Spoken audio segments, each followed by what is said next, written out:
નમસ્કાર સ્વરાજમાં આપનું સ્વાગત છે। હું મયુર। રાજકોટથી મહત્વના સમાચાર મળી રહ્યા છે। રાજકોટ આહિર સમાજને લઈને મોટા સમાચાર સામે આવી રહ્યા છે। આહિર સમાજ દ્વારા બંધ બારણે મોટી બેઠક રાજકોટમાં યોજી હોવાના સમાચાર સામે આવી રહ્યા છે।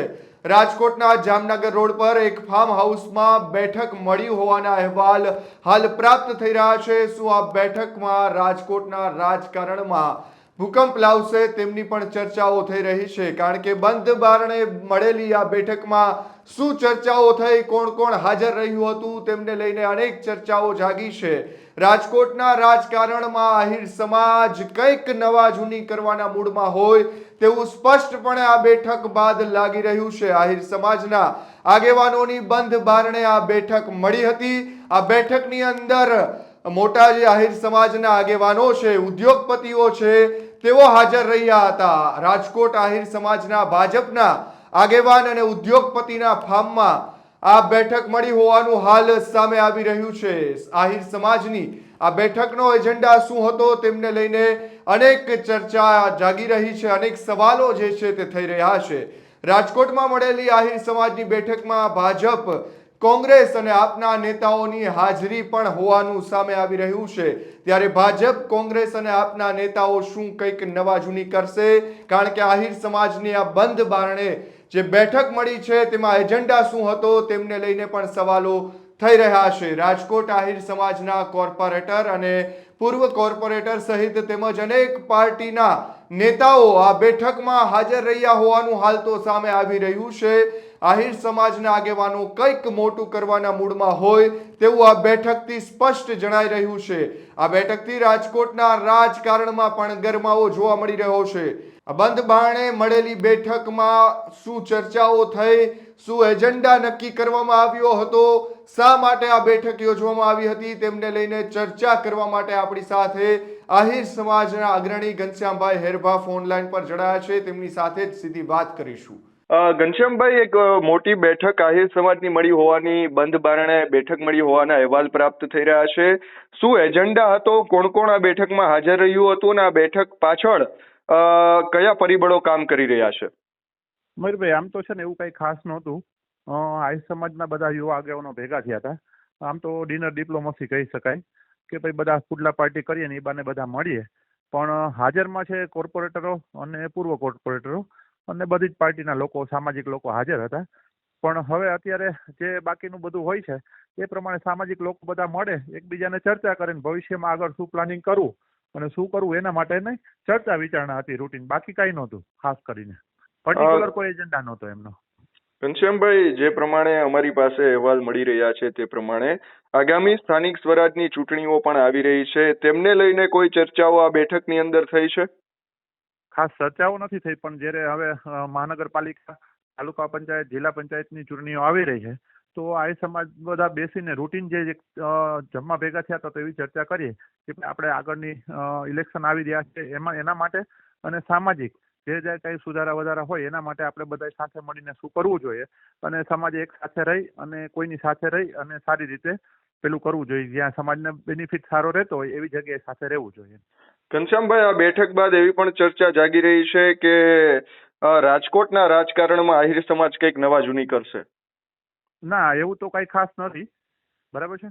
આહિર સમાજ આમ તો જોવો તો તમે 90-95% બધા ભારતીય જનતા પાર્ટી સાથે જ છીએ અને બહુ નવી જૂનીની કોઈ એવી બધી કોઈ ખાસ વાત નથી કઈ।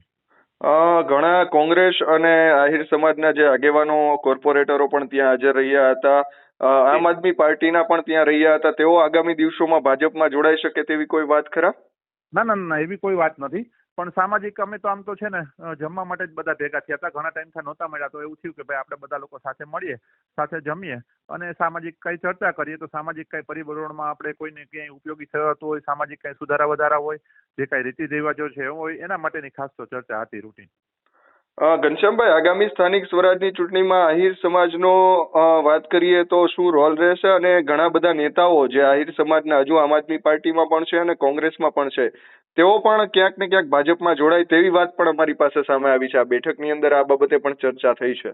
ના એવી કોઈ ચર્ચા જ નથી. અને આમ ગણો તો એવી કોઈ રાજકીય કે સામાજિક એવી બેઠક નહોતી. સામાજિક એવી વાત હતી કે બધા આપણે હમણાં ઘણા ટાઈમથી નથી મળ્યા, તો બધા સાથે મળીએ, સાથે જમીએ અને એકાબીજા નવા લોકોનો કોઈનો પરિચય ન હોય એ લોકોનો પરિચય આવે અને બધા સાથે મળી અને આનંદ કરીએ, એ જ હતું. કોઈ રાજકીય એજન્ડા નહોતો આમાં. સામાજિક ખાલી ચર્ચાઓ રૂટીન થઈ હોય કે સામાજિક આપણે શું શું કરવું જોઈએ. બીજું આહિર સમાજની વાત કરીએ તો એવી વાત છે કે આહિર સમાજ છે ને, આહિર સમાજ તો બોડી સંખ્યામાં છે જ આખા સૌરાષ્ટ્ર અને ગુજરાતમાં, ખાસ કરીને રાજકોટમાં. પણ સાથે સાથે આહિર સમાજ છે ને અન્ય સમાજો સાથે જોડાયેલો છે, 18 વરણ સાથે. તો બધા સમાજો સાથેના સારા વ્યવહારો છે. એટલે રાજકીય રીતે જો અમે જોઈએ કે સામાજિક રીતે જોઈએ તો આહિર સમાજ બધા જ સમાજો સાથે ને બધા સાથે જોડાયેલો છે. એટલે આમ જોવો ને તમે તો સંખ્યાની પરિબળની દ્રષ્ટિએ જોવો અને સંબંધોની દ્રષ્ટિએ જોવો તો આહિર સમાજ કાયમ માટે સંબંધો રાખવા વાળો છે. એને લઈને રાજકીય રીતે બેનિફિટ વધારે મળતો હોય છે. જી, ખૂબ ખૂબ આભાર સ્વરાજ સાથે જોડાવા બદલ ઘનશ્યામભાઈ. જી મયુરભાઈ, થેન્ક યુ. અજીતભાઈ, આહિર સમાજની બેઠક મળી હતી. આ બેઠકની અંદર તમે પણ હાજર રહ્યા હતા. આ બેઠકનો ખરેખર એજન્ડા શું હતો? એક્ઝેક્ટ એવું છે કે આમ કઈ એજન્ડા ખાસ નહોતો, ખાલી ગેટ ટુગેધર જેવું હતું કે બધા મળીને સાથે જમીએ. એટલે કોઈ એવો ખાસ એજન્ડા સાથે નહોતા મળ્યા, પણ એમાં સામાજિક ચર્ચાઓ થઈ હોય કે ભાઈ આપણા સમાજમાં શું વસ્તુ કરવા જેવી છે, શેના સુધારા વધારા કરવા જેવા. બાકી કોઈ એવો ખાસ એજન્ડા નહોતો, ગેટ ટુગેધર જ હતું ભાઈ. અજીતભાઈ, આગામી સ્થાનિક સ્વરાજની ચૂંટણીને લઈને પણ અમારી પાસે જે વાત મળી રહી છે તે પ્રમાણે આ બેઠકની અંદર ચર્ચાઓ થઈ છે. ના, એવું કોઈ ખાસ પોલિટિકલી ચર્ચા જ નથી થઈ. કદાચ ખબર નહીં મને કેમ તમને આવા ઇનપુટ્સ મળ્યા છે, પણ એમાં મેં તમને કીધું એમ કે દરેક પાર્ટીના લોકો હતા. એવું તમે જે પ્રશ્ન કીધો મને, તો દરેક પાર્ટીના એટલે જ હતા કે એમાં કોઈ પોલિટિકલ વાત જ નહોતી કરવાની. સમાજ લેવલે જ્યારે પણ કઈ હોય એટલે બધા સમાજના લોકો ભેગા મળીને બેસતા હોય ને સામાજિક ચર્ચાઓ થતી હોય. રાજકીય ચર્ચાઓ કઈ ખાસ થઈ નથી ત્યાં. અજીતભાઈ, એવી પણ વાત સામે આવી રહી છે કે આ બેઠકની અંદર પૂર્ણ થયા બાદ જે પ્રમાણે ચર્ચાઓ થઈ, આ બેઠકમાં એવી પણ વાતો કરવામાં આવી છે કે મોટા પ્રમાણે રાજકોટમાંથી આહિર સમાજ પક્ષ પલટો કરી રહ્યો છે. આવી કોઈ ચર્ચાઓ થઈ છે ખરી? ના, તદ્દન પાયાવિહોણી વાત છે. શક્ય જ નથી એવું. અચ્છા, તો આ બેઠકનો એજન્ડા શું હતો?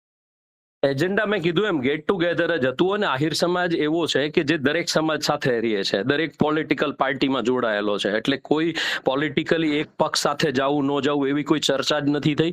અને દરેક સમાજ સાથે પણ જોડાયેલો છે. એટલે કોઈ બીજી એવી સામાજિક ચર્ચાઓ નથી કે ભાઈ આપણો આહિર સમાજ. પણ અમે જ્યારે આવી રીતે ભેગા થતા હોય ત્યારે અમારા સમાજમાં શું એવી વસ્તુ છે કે જેને ઇમ્પ્રૂવ કરવી જોઈએ, જેમાં ફેરફાર કરવા જોઈએ, તો એવી ચર્ચાઓ સામાજિક થઈ હોય એમ.